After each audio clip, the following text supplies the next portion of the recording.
గోదావరిలో స్నానానికి వెళ్లి 8 మంది యువకులు గల్లంతయ్యారు.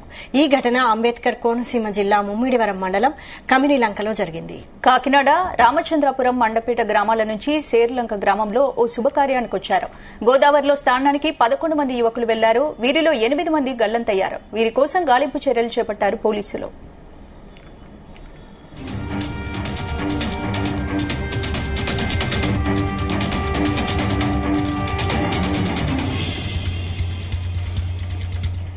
గోదావరిలో స్నానానికి వెళ్లి 8 మంది యువకులు గల్లంతయ్యారు. ఈ ఘటన అంబేద్కర్ కోనసీమ జిల్లా ముమ్మిడివరం మండలం కమినిలంకలో జరిగింది.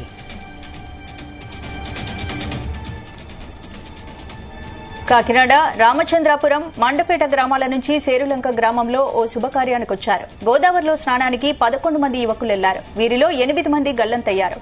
వీరి కోసం గాలింపు చర్యలు చేపట్టారు పోలీసులు.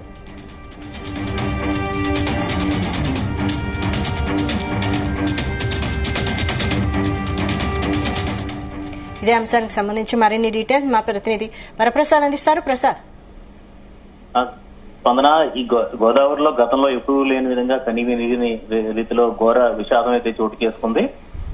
11 మంది స్నానానికి దిగిన నేపథ్యంలో 8 మంది యువకులు మృత్యువాత పడడం అనేది కూడా గల్లంతవడం కూడా తీవ్ర విషాదంగా మారింది. ఇప్పటికే పోలీసులు గాలింపు చర్యలు కూడా చేపట్టడం జరిగింది.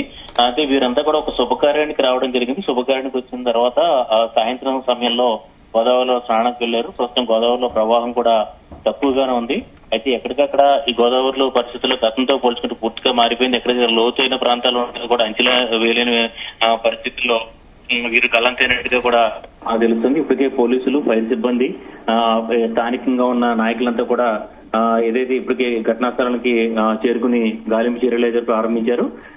ఇటీవల కాలంలో చూస్తే కనుక ఏదైతే కొవ్వూరు వద్ద ఇదే తరహాలో ఘటన గోదావరిలో చోటు చేసుకుంది. ఆ సమయంలో మహాశివరాత్రి రోజు స్నానానికి దిగిన నలుగురు యువకులు గల్లంత కావడం జరిగింది. అదేవిధంగా మద్దూరు వద్ద కూడా కొంతమంది యువకులు కూడా గల్లంతైన పరిస్థితుల్లో ప్రస్తుతం ఈ ఘటనకు సంబంధించి చూస్తే కనుక ఈ గోదావరి సంబంధించి ఈ అతిపెద్ద ప్రమాదంగానే విషాదంగానే చెప్పుకోవాలి. ఇందులో మొత్తం ఈ గల్లంతైన వారిలో కాకినాడకు చెందిన 9 యువకులు ఉన్నారు. వీరిలో 20 ఏళ్ల క్రాంతి, 18 ఏళ్ల పాల్, అదేవిధంగా 18 ఏళ్ల సాయి, అదేవిధంగా 19 ఏళ్ల సతీష్ కూడా ఉన్నారు.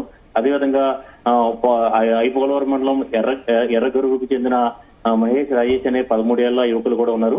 అదేవిధంగా మండపేటకు చెందిన రోహిత్, అదేవిధంగా షేర్లంక చెందిన మహేష్, వీరంతా కూడా గల్లంతైన వారిలో ఉన్నట్టున్నారు. అయితే మొత్తం ఇందులో 8 మంది గల్లంత కావడం జరిగింది. 3 అయితే సురక్షితంగా బయటకు రావడం జరిగింది.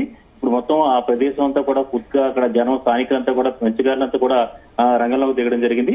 అయితే ఇక్కడ గోదావరి ప్రవాహం కొంతమేర తక్కువగానే ఉంది. అయితే వీరందరూ కూడా ఎలా అంటే ఈ గోదావరి గురించి వీరంతా కూడా స్థానికులు కాదు, అక్కడ స్థానికంగా శుభకార్యానికి వచ్చి అక్కడ స్నానానికి వెళ్లిన నేపథ్యంలో ఈ ప్రమాదం అయితే చోటు చేసుకుంది. ఇప్పుడు ప్రస్తుతం మరి కొద్దిసేపట్లో కూడా చీకటి పడబోతున్న నేపథ్యంలో గాలింపు చర్యలు కూడా కొంత ఆటంకం అయ్యే అవకాశం అయితే ఉంది.